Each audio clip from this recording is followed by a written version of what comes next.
Direct variation, y equals kx. Let's see, let's just write that. All right, so we got direct variation. Estimate using direct variation. There's 2 or 3 different ways we could go on this problem, but let's just proceed. A hot air balloon's height varies directly as the balloon's ascent time in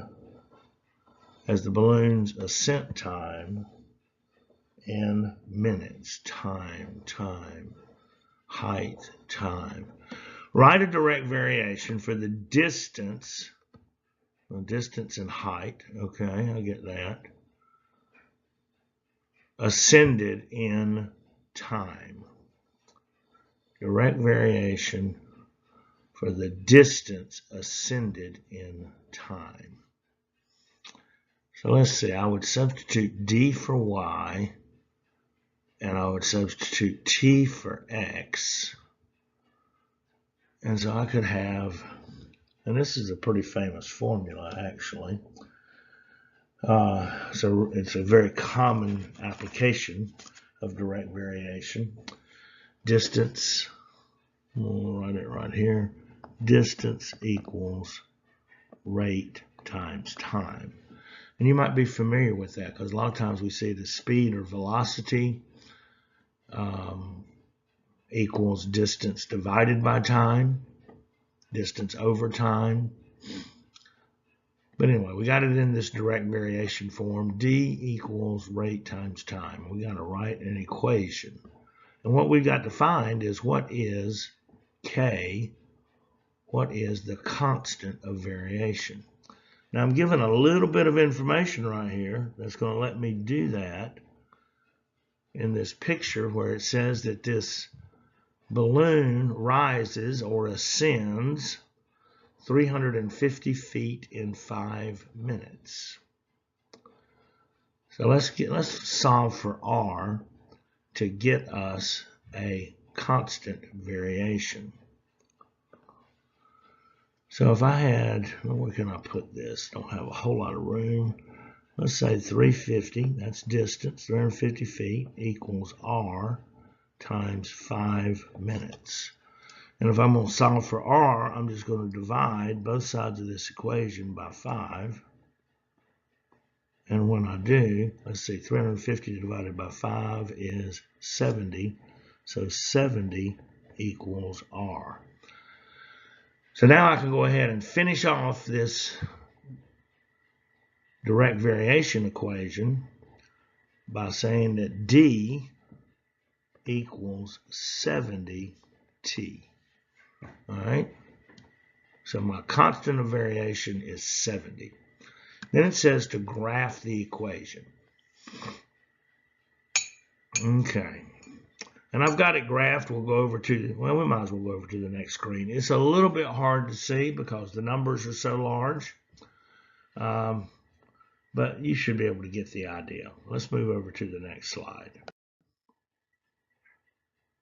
All right, so you can see up here, if you look at the very tip top, I put y equals 70x. In other words, there I substituted y for d, or you could say an x for t, x for t. So let me rewrite it like this. D equals 70t. Okay. So then it asks, let's see, what does it ask? Estimate how many minutes it would take to ascend 2,100 feet. Now, I've got the feet over here on my vertical axis associated with the y. Remember, I substituted d for y. And my horizontal axis is in time. Let me write time right here. Put t right here. Okay, and that's in minutes. And so here is that graph. Now, the scale of it's what's hard to see. But let's say 2,100 feet. So 2,100 feet, if I come along here like this, is right about there. And then if I come down to my x-axis, it comes in right about there. You probably can't see it, but that's about 30 minutes. And I could solve that algebraically. Let's put 2100 in here for D equals 70t. We know it went 2100 feet. And if I divide both sides of this equation by 70, then 70 will go into 2100 30 times, and 30 equals time in minutes. And then a second part was about how long would it take to ascend 3,500 feet. So I'll go up here, here's 3,400, there's 3,600, I'll go across here, looks like it's probably right about there, and let's come straight down, I think I'm coming straight down,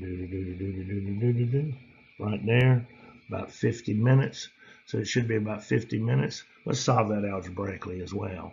So I'll put 3,500 in here for the distance. My constant of variation is 70. I'm trying to solve for the time. That's what I don't know. I'm going to divide both sides of this equation by 70. And 3,500 divided by 70 is 50, or about 50 minutes. And that's what I see on the graph. Shazam. Like I say, I realize the graph's going to be hard to see, but if you're on your computer, you can actually see it a little better than I'm sure what you can see it on the screen. But there we go. We have estimated using direct variation. We're so smart.